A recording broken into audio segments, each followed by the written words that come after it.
We are on site, and I am here with Mr. Brandon Bowers. And Brandon is taking me to his family's old home place. And he's showing me here where the road to the house used to be back in the days, back in the 1800s. And but we're not going to follow down through there because it is so thick. We're going to follow out this road right here. Brandon says his family's been in these parts for a long, long time. Early 1800s. And so this house is, it's actually no longer standing, but the cemetery's here. Yes. And you'll see some photographs of the old house in the video.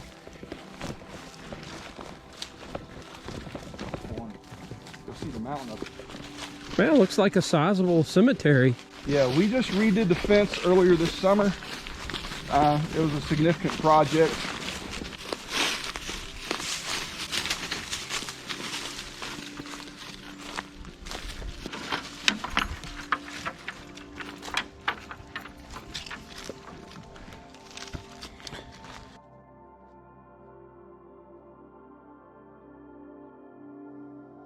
Wow, there are a lot of unmarked stones here.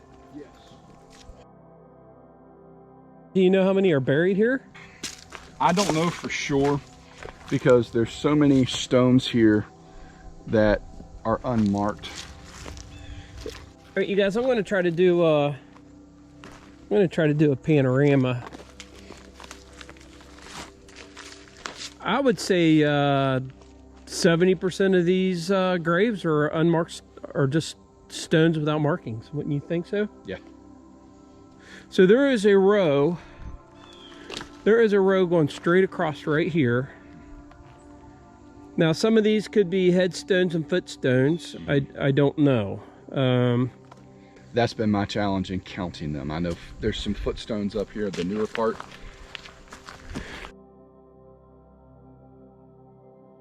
But here's the odd thing, Brandon. I mean, there's a stone. You think there should be a stone here, unless...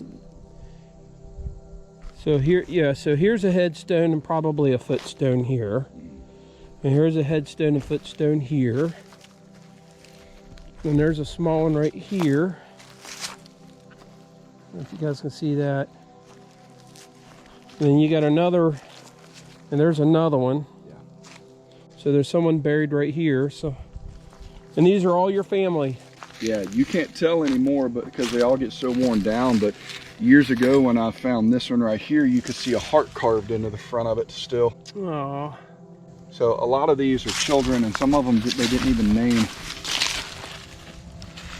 What a beautiful spot, Brandon. It really is. Man, this is gorgeous. I mean, we are in the middle of nowhere here. It makes you wonder how they found these places, but you'll see there's a pond down here. Everything, whenever you wonder about why these old pioneers found these places, it all has to do with water. So there's a spring-fed pond down there, and this mountain right here, that's Bowers Mountain, and Poplar Run comes down from that and feeds the pond that's down here. So the land was first acquired by a land grant by John Bowers. John was married to Mary Ann Miller. He's my fourth great-grandfather. And I can assume that one of these unmarked stones is his. Probably one of the ones farther back, but as to which one they are, your guess is as good as mine. The first marked stones that are in my direct line are these two here. This is Joseph Bowers, who's John's son, my third great-grandfather.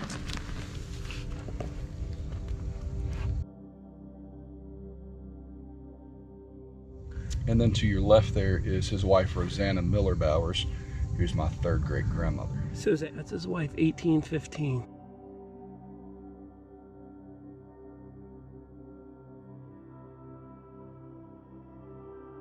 Serum is my great-great-grandfather, and I actually have some pictures of him. Wow, now that is an odd name, Serum. Yep. I don't know if you guys can see, it's kind of dark. We're in a little bit of a shade and shadow element here. 1843 is when he was born, and he died in, was it 1914? Yes. So, you know, I mean, he could have fought in the Civil War because he'd have been in his 20s. He actually did not fight. He did not fight in the Civil War. He did not fight. His wife, Amanda Bowers, is a Hushman from the Baughman settlement.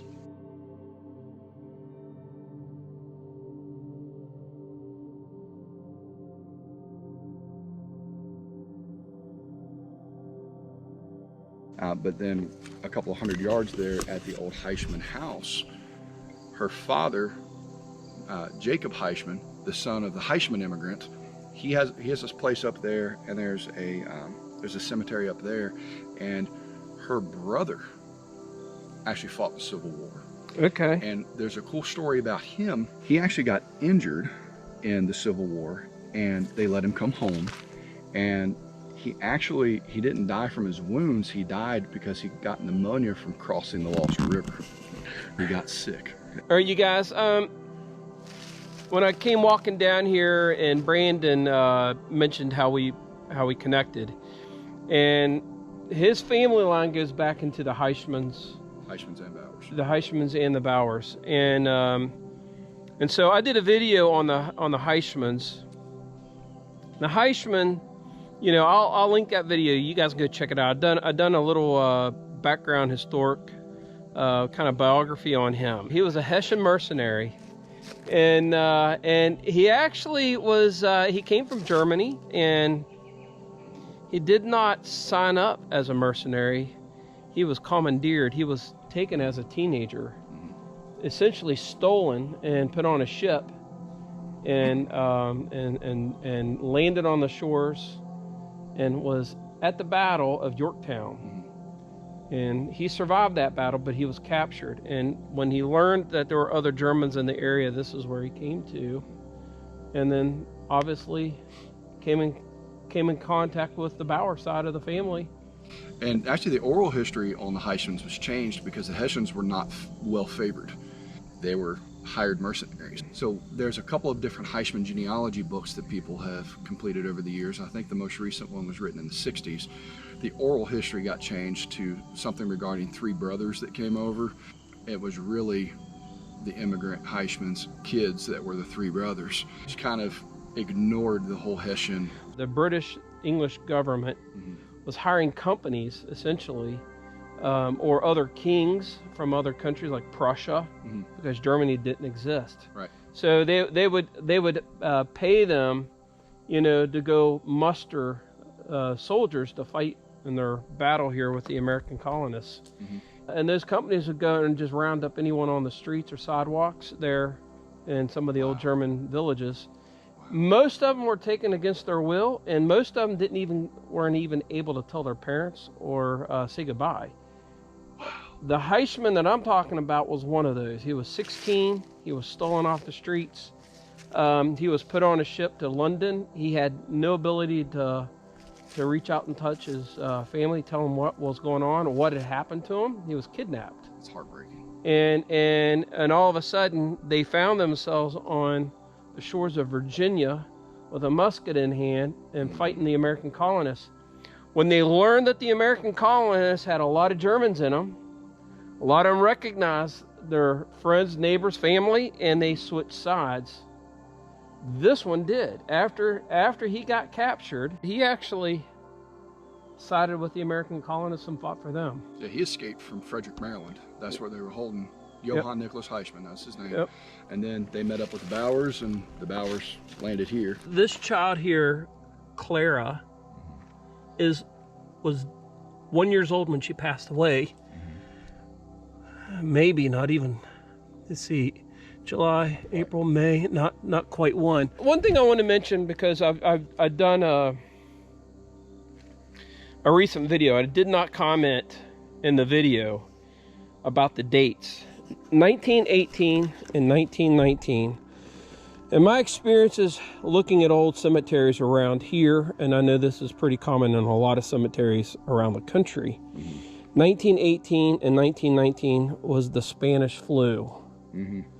And there were thousands and thousands and hundreds of thousands of people who passed away in those 2 years.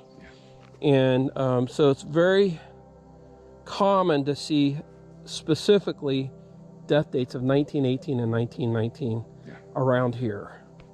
Abraham Bowers is also my great-granddaddy's brother. I come from Abraham's brother, Arthur Bowers. 75 years old. And there's still some old-timers around that remember Uncle Abe. My dad was born in 1940, and he can remember him and his dad coming up here right before Uncle Abe passed away when the house was still here to visit and kind of say goodbye. Wow, so it must feel surreal to walk here. Yeah. And you can feel it, can't you? Yeah. All right, you guys, I'm going to take some photographs here, and I'll put those in the video. I'll also put some photographs that Brandon provides me of any family members that he has here that I can identify and match with their tombstone.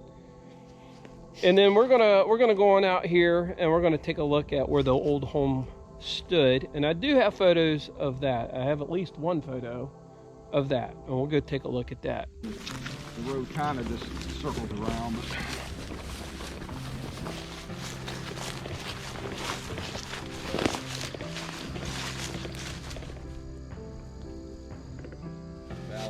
All right, you guys, actually, we came upon something here that Brandon wasn't even aware of.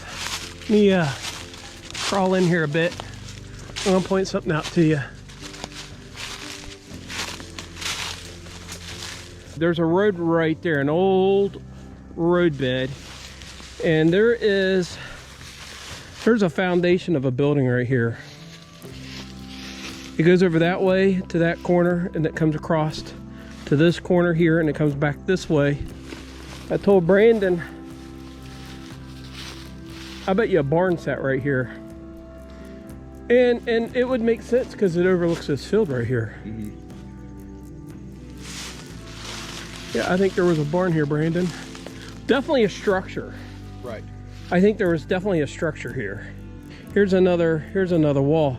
This actually could have been an old cabin. This could have been a starter cabin right here. Mm-hmm. I think your log house stood right here. And it's very flat right here too. Yeah, it's purposeful build up. Yeah. Yeah, I think this is your first generation cabin right here. Well, that's why we do this. We go out and we explore and we search. And there's a stone wall right there. Brandon mentioned that he's packing. Well, so am I. And whenever we come in places like this, you have to, because you can encounter really anything deadly. But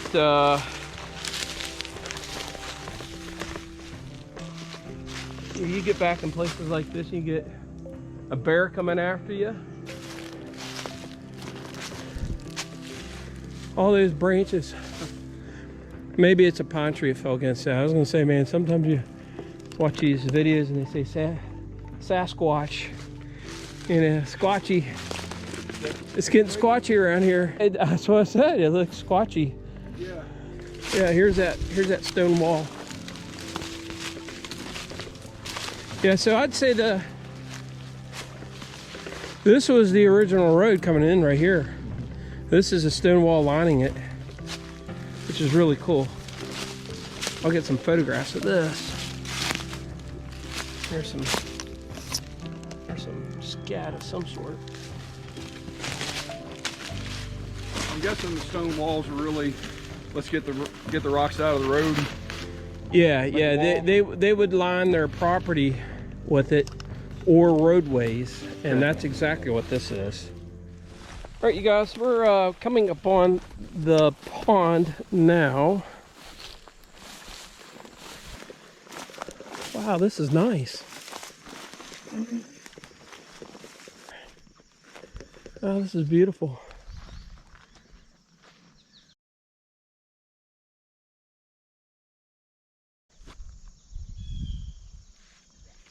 All right, you guys, so this is where the house actually stood.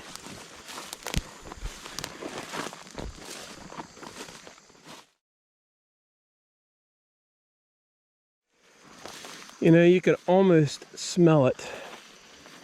You can smell the wood. Yeah. You know, when you walk in an old cabin, you can smell that smell. Mm-hmm. Now, it's probably purely my imagination, but man, I tell you, it, you know, or fall, but I smell it. Every now and then I'll catch a whiff. And where was the summer kitchen at? In there somewhere too? It was attached to the side of the house, but yeah, it was, when you're looking at the front of the house, it's to the right. So I guess right now we'd be in the backyard. What a view though, huh? Yeah. Remnants of stuff. You see that? It's an old bed mattress. That looks like maybe an electrical panel box. Now, there was a building that stood right down there. I can see a foundation in there too, Brandon. Yeah. You see it? Yeah. Can't get in there. Sorry, you guys, I can't get in there. I would say a shed or a barn stood right there. That spring that's up there on the main road, it's down to a trickle right now. I don't know if you noticed how it came down, but yep. there's a PVC pipe sticking out the side there. Yeah, so here's where the road came in right here. Here's an old fence line. Oh yeah. Brandon, definitely a building here. Definitely a building here. See that? Yeah. And there's actually some, there's logs. I mean, here's part of the logs right there. I don't know if you guys can see that. There's part of the log structure right there. I've never been back this far. I mean, there was a log house right here. Maybe this is the original cabin. This could be. I'm gonna get some photographs for you guys. Yeah, you know what? I bet you this is the original cabin. Look at that. Yeah.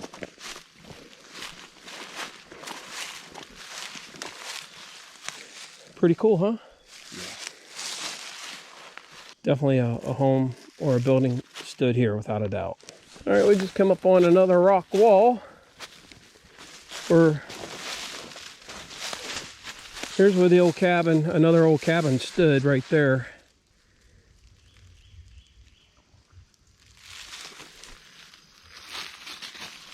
And here's another stone wall. See, series of stone walls. There's a stone wall right through here. Goes straight up that way. A lot of big trees right there. So, why so many roads into this place if they're all pretty much abandoned? Well, some could be timber roads from eons ago, but man, they did a lot of rock clearing. There's a stone wall right up through there. See that? Yeah. Man, this is beautiful. The leaves are just gorgeous right now. There's a big pile. It goes way up through there. Yeah. It's beautiful. Well, yeah, I see a big stone wall way up through there. Yeah. See that? This was quite an operation. We came walking, and I want you guys to see this. You see all these white, looks like petals? Those aren't petals. Those are egg casings to that hole right there. And I think those are from a black snake or a turtle. But I believe that's a snake. That is a snake hole. And those are the eggs that hatched out of there. That is really cool. All right, you guys, we just came out of the woods. And I told Brandon, I said, man, I just love fall. And the colors right there in front of you guys, for us, I don't know if you guys can get this in the video, but man, it's just gorgeous. I tell you, fall in the Appalachian Mountains is just spectacular. And right now we are at peak. We are at peak, just gorgeous.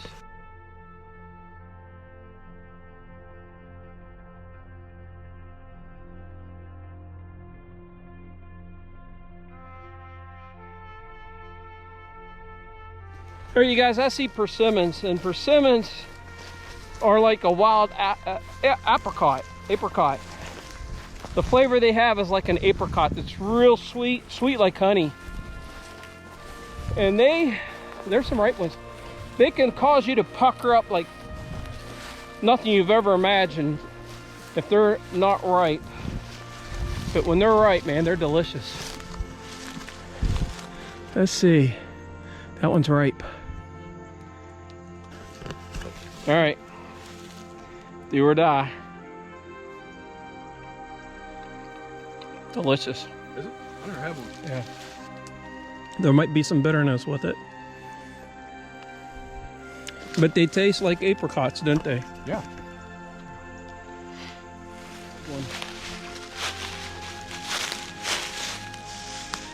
Wow. This is spectacular. Just gorgeous.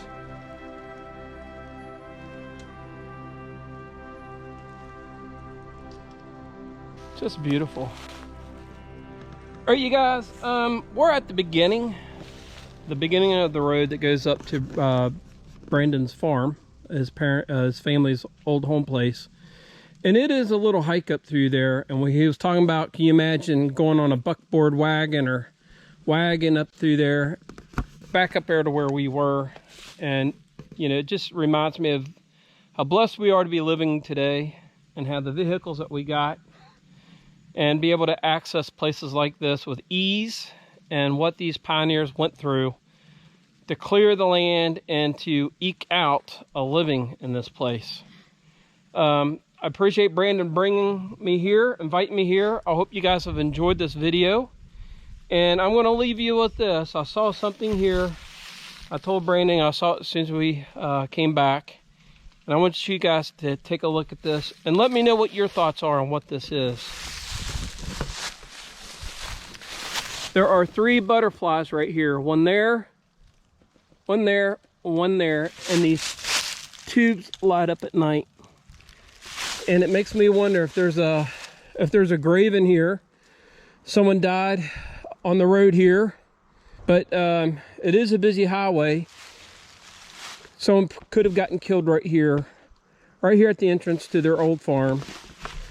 So even though we have modern vehicles and modern conveniences today, we still face dangers, and it just shows you how fragile life is.